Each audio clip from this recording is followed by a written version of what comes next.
têm esquecimento, risco de esquecimentos, né? Então, aquelas cenas de filme que a pessoa ficava lentificada, não lembrando direito, não tendo o acesso à memória corretamente, esses riscos continuam a acontecer. E mais do que isso, os efeitos são passageiros. Novamente, não trata. Ele é um efeito imediato, causa uma melhora muito breve, os efeitos colaterais são maiores e o efeito positivo não é duradouro e causa sofrimento sim, de mal-estar, de dor, de esquecimento. E o pior, se isso foi retomado para ser usado nos casos de depressão, hoje já começa a se usar para outros quadros. Então pode para bipolaridade, pode para esquizofrenia, pode.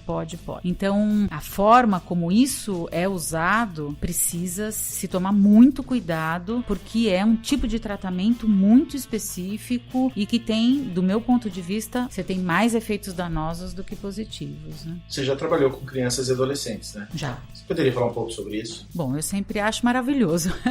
Adoro trabalhar acima de tudo, com adolescentes, mas trabalhei também com crianças. E o que a gente vive, né? Que essas crianças, elas têm uma intensidade e muitas vezes uma inquietação interna tão grande que aquilo que sai, que é o comportamento, a forma de reagir, vem de um jeito meio desastroso. Então vem com agressão, vem com dificuldade de verbalizar. Então quando você não consegue verbalizar, você atua. Então você pode morder, você pode chutar, né? Mas isso não significa que aquela criança não possa organizar tudo aquilo que está dentro dela e criar novas formas de comunicação e de produção. E é isso que a gente aposta, né? Que a criança, por meio da brincadeira, por meio do lúdico, por meio da arte, por todas as formas de expressão, ela pode ser tratada. Se ela não tem ainda um domínio verbal, mas por meio de história, de teatro, de pintura, de brincadeira, de jogos, ela vai poder se expressar dessa forma e ir reorganizando o seu mundo interno. Então,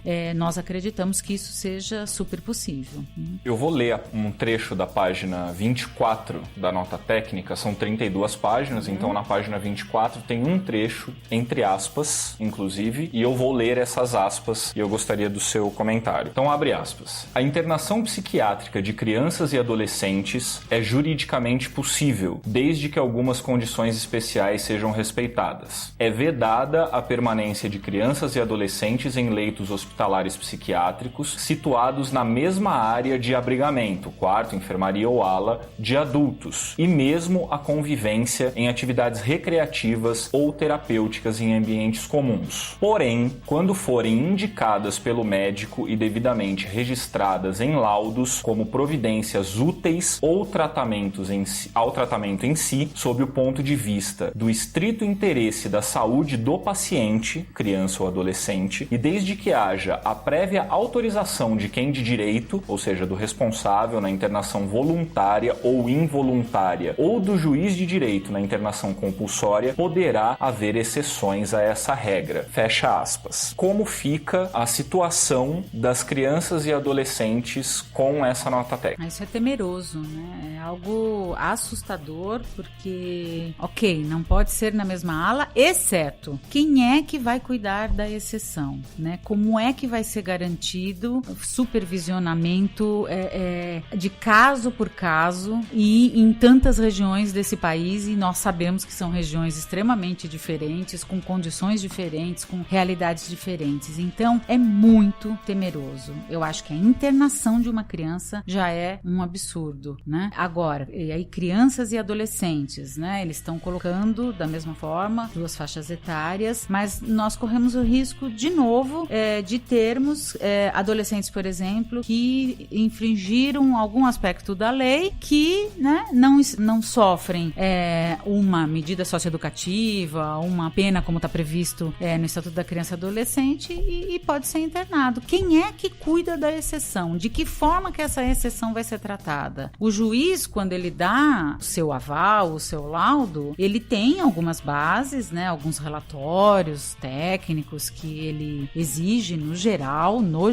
ele exige, né, então, de profissionais que dizem das condições psíquicas dessas crianças e desses adolescentes, mas na área da saúde, com todo o mérito que nós possamos dar aos juízes, na área da saúde ele tem um conhecimento restrito. muito, né? Então, a forma como esses laudos vão chegar, a forma como esses laudos vão ser feitos e as definições é muito temeroso, porque o controle disso abre um espaço para ações que dificilmente vai se ter controle sobre elas.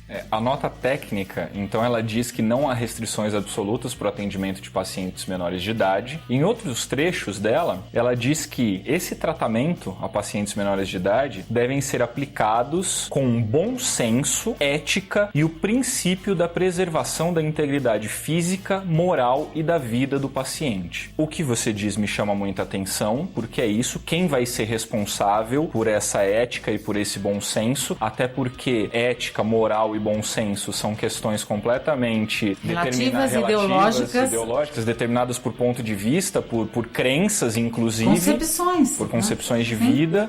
E eu acho um outro ponto interessante que a integridade psicológica das crianças e adolescentes não é citada. Isso. Né? Se fala de integridade da vida, integridade física e moral. Mas a integridade psicológica, que eu acredito que seja um ponto principal, não é colocado. Sim, ela vai ser retirada do seu meio social, do seu meio de convívio, da comunidade. Sim, algumas famílias têm realidades muito difíceis e isso significa muitas vezes dificuldades para o desenvolvimento, para o bom desenvolvimento da criança, mas você tem, no geral, nós apostamos em redes de apoio, né? Então, se aquele núcleo familiar está adoecido, nós vamos buscar redes de apoio, seja a tia, a avó, o vizinho, o irmão mais velho, nós vamos buscar redes de apoio para dar apoio a essa criança. A escola é uma instituição fundamental para essa criança. Ela internada, ela perde tudo isso. E ela vai estar restrita e a ela vai ser impostas condições de restrições absurdas em relação ao seu desenvolvimento. E acho que, inclusive, a integridade física, neste caso dessas exceções, também fica colocada em risco. Mas misturar saúde mental com cuidado e prevenção química do álcool e de outras drogas é certo, porque são, como você disse, não são doenças, né? Você disse que são transtornos quando se fala em saúde mental. A questão de álcool e drogas se fala de dependência química. Me parece que são coisas completamente diferentes. Só em casos de comorbidade, que são pessoas que, então, têm algum transtorno e também fazem uso indevido, abusivo, são drogadependentes. Então, há casos de comorbidade, que então, se junta o transtorno com o uso de drogas, né? Mas sabemos na nossa sociedade que o uso de drogas tem a ver com questões sociais, né? Claro, de novo, se entende aí, está implícito que o uso de drogas é uma doença. E com isso, vai se entender e se encaminhar todo o processo de cuidado dessa pessoa como um doente, né? Nesta concepção de que o uso de drogas é uma doença. Entendemos que há toda uma questão psicossocial colocada ao uso de drogas, né? Tanto que vemos, infelizmente, na sociedade, cada vez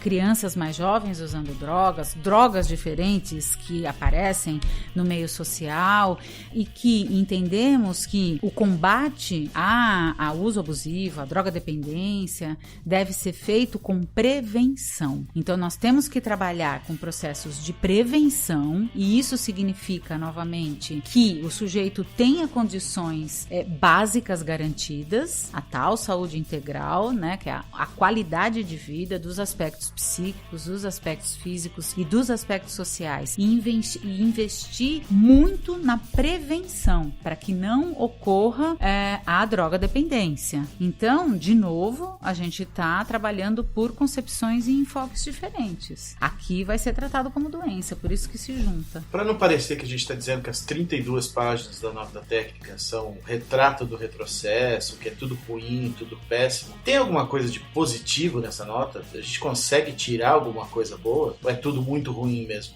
Difícil falar positivo. Não há nenhuma inovação positiva.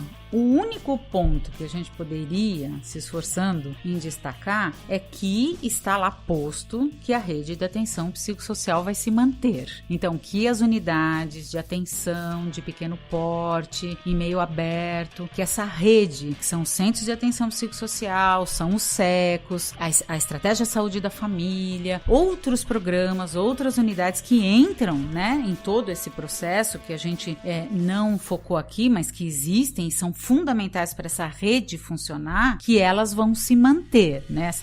Todas essas unidades vão se manter. E que então vai haver, de novo, ressurgimento do ambulatório de saúde mental e do hospital psiquiátrico. Então, se a gente pode dizer, se há alguma coisa que a gente pode destacar que não é danoso, é que a rede precisa se manter, né? Então, com isso, a gente acredita que uma parte do tratamento, e eu espero que seja a grande parte do tratamento, seja mantida por meio dessa rede. Para a gente encaminhar já para o encerramento da nossa conversa, a gente já está há bastante tempo falando e eu te agradeço muito por isso, porque esclareceu muitos pontos, mas eu queria trazer agora para esse encerramento uma questão que você mesma pontuou em diversos momentos que tem o cunho ideológico. Então o governo ele trouxe durante toda a sua campanha, depois da sua eleição e agora já em ação, como governo em si, a questão ideológica muito fortemente. Então, para retomar alguns pontos da nossa entrevista, pessoas que tem alguém na família que tem alguma dependência ou que fazem uso de drogas, seja ela um cigarro de maconha, seja ela alguma droga que cause de fato uma dependência maior comprovadamente, como cocaína, como crack ou qualquer outra droga sintética, enfim, podem ser afetadas por esta nota técnica e podem essas famílias, sendo mais conservadoras, mais direitistas, mais religiosas, podem levar seus filhos suportadas pelas ações vindas dessa nota técnica. Sim, é possível, né? Eu acho que é importante sim essa observação, porque de fato, né, o trabalho com usuários de drogas é um trabalho extremamente difícil, né? Nós sabemos que tem todos os aspectos emocionais, mas tem todos os aspectos químicos, né? E de fato, a dependência química é bastante difícil de se combater, né? Como também a dependência psíquica, emocional. Então, é um trabalho árduo e que muitas vezes levam as famílias a um desgaste muito grande. Então, precisa haver uma persistência, precisa haver uma equipe muito boa, precisa haver equipamentos dando conta e ofertando serviços para essas pessoas, para dar apoio para essas pessoas. Então, é um trabalho bastante complexo e um trabalho que precisa, de fato, de uma rede funcionando. Então, se nós temos que investir, nós temos que investir numa rede forte de atenção, né? Que, inclusive, dê suporte às famílias. Porque as famílias se cansam, porque as famílias precisam continuar trabalhando, as famílias precisam continuar a vida e muitas vezes não sabem direito como cuidar do seu membro familiar. Então, esse o risco, que as pessoas fragilizadas podem achar que é uma medida ótima. Ele tá lá e tá sendo bem cuidado. É esse o discurso que a gente encontra. Nossa, me alivia porque ele tá lá e tá sendo bem cuidado. Então, essas famílias, muitas vezes leigas, elas podem, ou até porque tem uma concepção mesmo, como você disse, né, do tipo de tratamento, elas podem ser impulsionadas a ir internando os seus membros familiares, né? Membros da comunidade LGBT, que muitas vezes, por pessoas com um pensamento parecido com o de Jair Bolsonaro, consideram que sofrem de doenças. Membros dessa comunidade, se fala em ideologia de gênero, não de identidade. Pessoas LGBT correm risco com essa norma técnica, com essa ampliação desses tratamentos psiquiátricos propostos, com essa nova realidade que aparece? Eu volto a dizer, eu acho que os diferentes, né, as minorias, acho que no geral correm risco, especialmente em relação às comunidades terapêuticas não, né, só se de fato tiver um problema em relação a drogas, mas essas pessoas, por serem diferentes, elas podem ter um diagnóstico que não é um diagnóstico que respeite, né, toda a questão da identidade, e sim traga que isso há uma correção, há uma cura possível, porque isso é uma doença. Então é uma concepção, é um paradigma posto, portanto essas pessoas também podem ser diagnosticadas como doentes, quando entendemos que não, mas esse é o risco. Então pessoas LGBT, comunistas, feministas, qualquer pessoa que faça parte de uma minoria, eventualmente até religiosa, porque, por exemplo, temos religiões de matriz africana, por exemplo, em que pessoas incorporam entidades. Claro. Essas pessoas podem ser vistas como loucas, então. Sim, quanto a chamada loucura, né, foi tratada historicamente com as pessoas estão possuídas pelo demônio, um surto psicótico ser considerado que a pessoa está sendo possuída pelo demônio. Isso é